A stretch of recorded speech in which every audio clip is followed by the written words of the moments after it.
Hi everybody, welcome back to another video. I'm in my hotel room in New York City and I specifically brought my Asvine collection here so that I could do a quick video for you, and now I have to check out in 30 minutes. So I'm going to challenge myself to talk about these incredible pens to you before housekeeping comes knocking on my door. Clearly I'm in my green era when it comes to my Asvine pens. I cannot say enough about these pens for an affordable option and just for quality writing in general. We are competing with all of the beeping here in New York City. My apologies. I've purchased all of my Asvine pens on Amazon, and a lot of them are heavily inspired by more expensive brands. All of these pens have steel nibs. I believe they make their nibs in-house, but I have had great luck with Asvine pens across the board. I love my Jinhao 10 pens, but I do have some issues with drying out with those pens, and they're a clicky pen. They're just a different feel than these acrylic pens. So let's jump right into it. And I'm just gonna go in order that I purchased them and say a little bit about each pen, show you a little writing sample. Then I'm gonna add up the price of all of these pens through Amazon based on what I paid over the past year and a half probably. And I think the total might surprise you, given how wonderful these pens are to write with. I have my little cheat sheet written down over here. The first pen that I purchased was the Asvine Titanium V200. This has a fine nib, and I opted for the demonstrator body. I think I've mentioned this before, but when I went to Stationery Fest, I tried CY's pen, which is like a $600 pen, and it's made with titanium. One of the best writing experiences I've ever had. I really want to get my hands on his pen someday, but I came home intrigued about a pen with titanium in a demonstrator model. So that's how I landed on this pen. And I think that's how a lot of people end up buying pens from brands like Asvine. They're inspired by a pen that is 10 to 20 times more than the cost of a more affordable one. So you start with the more affordable pen, you get an idea of if you like the aesthetic of it. And I can't compare this to CY's pen. I can compare the look of it a little bit. And I had never written with a titanium pen, so I bought this. This is the most expensive pen in my collection. This comes in at $47.99. They also have some other models if you're interested in something other than the titanium. It's extremely comfortable on its own. The vac fill gets a nice fill, and I really do enjoy a demonstrator. One of the things I also love about Asvine pens versus the Jinhao 10 is you can order these in a variety of nib sizes. I purchased this in August of 2024. So with this pen, you can get the Asvine nib, or you can pay a little extra and get a Bach nib. Yeah, you pay an extra $10 if you want a Bach nib, but I wanted to try their nib, and I was really happy with how it performed. So if you really like a Bach nib, you can spend the extra money and get it, but I loved how this performed. I also got this to do some artwork. It's just kind of a utilitarian style, and I thought it would be nice for some artwork on the go. I do think that of all my Asvine pens, this pen needs priming, and if you don't pay attention to this pen, this could dry out on you. This more than any of my other pens in the line, which is ironic because this is the most expensive pen. Prime it a little bit and you will have no problem, at least in my experience. I do not post this pen when I write with it because it gets really tall and crazy back heavy. They also make like a semi-transparent, it looks like a black charcoal, and then they make one that has the iridescent like rainbow details, kind of like the TWSBI Diamond 580. If I had to do it all over again, I would still go for the titanium, but I really enjoy this pen. And it was different, so I wanted to add something unique to my lineup. So the next Asvine pen that I bought, I don't like, and people rave about this pen, and I was so excited to buy this pen, I didn't even bring it with me. I have it somewhere to sell, and maybe I'm being a little harsh on it. I had been wanting to try like a wooden style or wooden look pen. The gentleman from Fountain Pen Therapy, Vincenzo, I think is his name, raved about this pen, so I bought it. And the pen is really big. I ended up getting the stabilized wood fountain pen in green.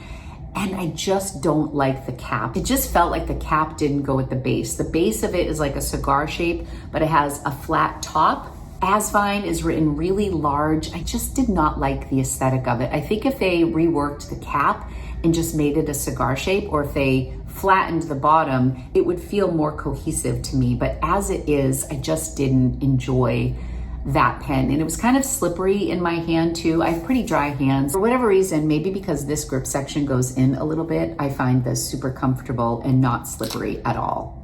So next on the list is the Asvine V126. So if you pay attention to the letter at the beginning, the V stands for vacuum filling system. If it's a P, it stands for piston filling. This was the dupe for the custom 823, and I really liked this frosted, transparent look. Again, I ordered this in a medium nib. Oh, and I meant to say earlier when I was talking about the different nibs, you can get a lot of these in fine, medium, stub nib, $28.50 on Amazon right now. Most of this line is transparent, if not all. Some is like semi-transparent, but then they also have like a clear demonstrator. They offer this in an extra fine, a fine, a medium, and a stub. So they don't offer a broad nib, but it's still much more of a variety than you get with the Jinhao 10, for example. One of the things I like about this is if you don't like a vac fill, like I'm not a huge fan, you can actually twist off the top of this and you can fill it that way. So I don't mess with my 823. I would be very nervous to take that pen apart. It's over $350 now, I believe. I think when I got it, it was like $325, but now I think it's over the $350 mark. Correct me if I'm wrong. But I get more experimental with these more affordable priced pens, and I learn more about pens because of it. Sometimes it's difficult to get a full fill, I think, on any vac fill. My Lava Visconti in that ash white, I'm always second guessing how much ink is in there because I can't see it. So when it comes to vac fills, I really do appreciate some transparency so I can see how much ink is actually in there. I also love the feel of this. This frosted acrylic is really nice. It's just really comfortable. It's a nice size pen. I'm traveling, so I don't have a ton of pens to compare this to for size, but let me see what I have in here. I think I brought a TWSBI with me. Most people have a TWSBI. So here's the TWSBI, and here is the 126. I'm probably gonna have to edit this back at home so I can add some B-roll footage to show some side-by-side comparisons, maybe of the pen that it is a dupe for. So there's the TWSBI with the cap off. It's a little bit shorter than a TWSBI and the nib is larger than a TWSBI. I just put Cocoa Shimmer in here from Diamine. I think this is just a pretty ink for the fall season, and it is such a beautiful writer. This is pretty juicy, and like I said, I think I got a medium nib. This writes smoother than some of my very expensive pens, and that's the thing that's crazy to me is I have spent a fair amount of money on some really high-end pens. Then I'll write with something like this, and even if the pen is worth it, I'm like, oh my gosh, is it worth that much more money than this? I really enjoy playing into the aesthetics of things. Like a good color goes a long way for me, or something that just is aesthetically pleasing to my eye. And this checks the boxes. I feel like some of these companies in China have really upped their game from a quality control perspective, and also from an aesthetic perspective. They're coming out with more and more color options. If you want to see a real deep dive into the engineering and the build of these pens, I would highly recommend Doodlebud's channel. He works directly with Asvine. I've paid for all of these. None of these were gifted to me, but Doodlebud has done some content for them. He's given them some feedback. They've made some changes to the way they make the pens. So if you want to really know the technical stuff behind these pens, you definitely should check out Doodlebud's channel. I find his channel to be so informative, and he's not at all pretentious. He's so fantastic about his delivery and just breaking things down. So highly recommend his channel. Okay, next up is the dupe for the Leonardo Momento Zero. This is one of my favorite pens, and this is the Asvine P20. And I got this in this beautiful green marble. This has a medium nib, but with whatever ink is in here, it writes like a broad nib, and so freaking smooth. I can't even express it. It actually says on Amazon, this is the Smooth Writer Collection, and they are not lying about that. This pen is $28.99. They have it in 7 different acrylics. I tend to be a more neutral person, as you know, but sometimes I want a punch of color, but I'm not sure that I want to invest hundreds in a pen that may not speak to me over time, or that feels like trendy or feels like an impulse buy. So for example, they have a really punchy pink color in this pen. I think that would be fun occasionally. I don't know that I would want to spend a lot of money on a super bright pink pen, but I do love the color pink, and I think I could have some fun with it. So for $28.99, I would absolutely go for it and maybe try a different nib. I do want to try a stub nib from Asvine, and I should also get an extra fine nib just so I could have the full range of their pens and give it a try. And also this has an ink window, which is so very helpful. So after the wood pen that I really didn't like, I was a little disappointed because that had a number 8 nib, and I wanted to experience Asvine's number 8 nib, but I just didn't like that model. So then along came this model, which is so beautiful. I actually bought 2 of these, and one I gifted to my aunt who recently got into fountain pens. This is the Asvine C80, and the C stands for converter. They also say that this one is handcrafted. I mean, look at how gorgeous this pen is. This is the brown and gold, and I think it's stunning. It doesn't have a clip, which I also like the aesthetic of that. It's just very streamlined. I got my aunt a green glitter one, and it was so pretty, almost like leaned a little tealish. Again, this is $28.99. They have a purple one that is beautiful. They have a really pretty galaxy blue. If you're into that look, you might like that. They also have a light blue glitter, definitely slightly different, but it reminds me of the Saragossa from Scribo. So some of the acrylics that they're coming out with are just so pretty. So if you're into aesthetics, I think you'll find something you really like. I was happy about this because I did end up getting to try this number 8 nib. I really like that this is a converter fill. I think a converter is probably my preferred filling mechanism at this stage of the game. I know that pistons and vac fills are special, and pistons usually cost more money.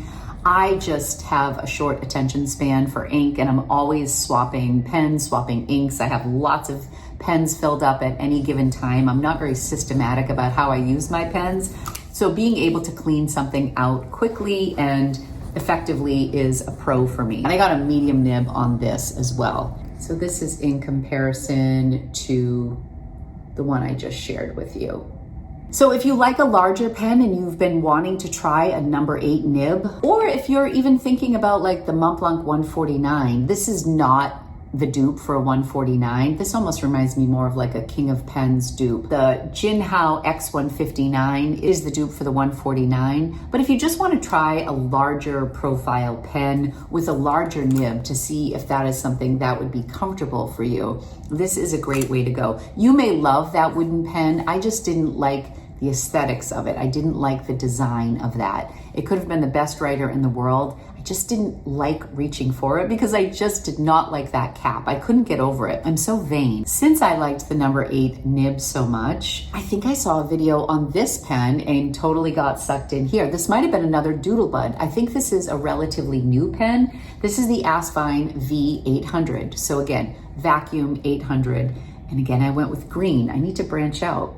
I think I just have lots of pens in other colors, and I've just been so excited in my green era. This is $35.99, large ink capacity. This is a smooth number 8 medium nib. Yeah, so clearly I need to order some fines, and I definitely want to get a stub nib next. There is a version of this that is transparent and brown and swirly.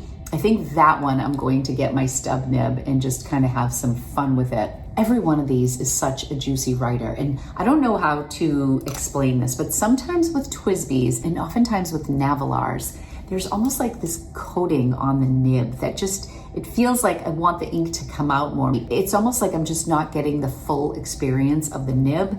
But with all of my Asvine nibs, when the nib hits the paper, the ink flows so nicely. I love this pen. It's so beautiful. I mean, does this look like a $35 pen to you?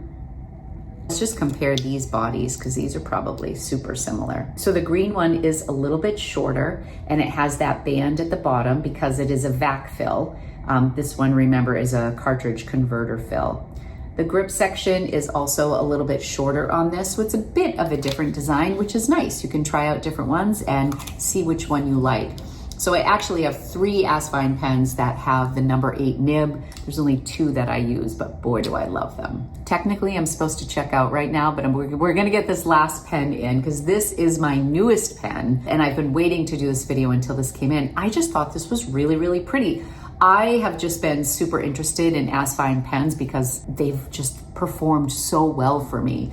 So I frequently go on Amazon and look at these pens. The only tricky thing about Asvine pens or Jinhao 10s is that it's really easy to be click happy and just impulsively order one to my house. But it's fun. I think if you're trying to have a low buy month, or you're watching your budget, or you want to experiment with new pens and you just don't want to spend so much money. I mean, pens are getting so expensive. I just got a notification from Atlas that Visconti pens are going up 15%. I mean, the price increases on some of these pens are just skyrocketing. So it's really nice to have an alternative. This one is my latest. Look at how pretty it is. I love white swirl resin.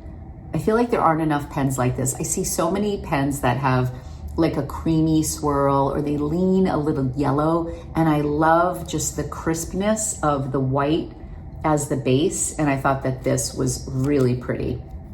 This just has a number 6 nib, I believe. I've never heard anybody talk about this particular pen. It's the Asvine Fuliwen, Fuliwen. Maybe this is an older version before they started doing like C's and P's and V's. This is just called 017. This took a little bit of time to come in. Again, they have a variety of resins. It looks like they have something very similar to this in this model. They also have a really pretty pink one. Okay, that's my cue. That was housekeeping. Okay, there's also a beautiful brown marble one in this as well. So again, this is $28.50, and it's just so pretty. And I don't know that this is a knockoff for any particular pen. This one is very apparent which pen they are duping, as well as this one that is the 823 knockoff. But this one almost just looks like a maker pen to me. You know, for under $30. I really love the Asvine collection, and I think there's something for everybody. There is just such a variety in their lineup. This is the most expensive one here for $47, and if you get a Bach nib, it's going to be $57. I am really impressed with this company. You do not need to spend hundreds and thousands of dollars on pens to really have an incredible writing experience. The holidays are coming. People are going to be saving to buy gifts for other people. If you want to treat yourself to an Asvine pen. They have vac fillers, they have piston fills, cartridge converters, you name it, there's going to be something for you. I think the biggest challenge for me these days is just finding what pen I want next from them. This has a nice little vibe to it. My greens and browns and demonstrators, very beautiful. I hope that this helped give you a little glimpse into the Asvine selections that are available. I will leave links for everything down below through my Amazon store. And let me know in the comments if I'm missing an Asvine from my collection that you absolutely adore, and tell me which Asvine is your favorite. I may end up ordering one on the train back to Boston. Thank you so much for watching. If you'd like to see more videos about pens and journaling, be sure to hit the subscribe button. I will be back very soon with another video. Thanks so much. Bye-bye. Okay, and as promised, I wanted to give you the total for these 6 pens, $198.92. And all of these pens look so beautiful in my rickshaw Earl Grey wrap. They make this Earl Grey in a couple of different styles, and I love my rickshaw cases. So this is my little Asvine collection right here.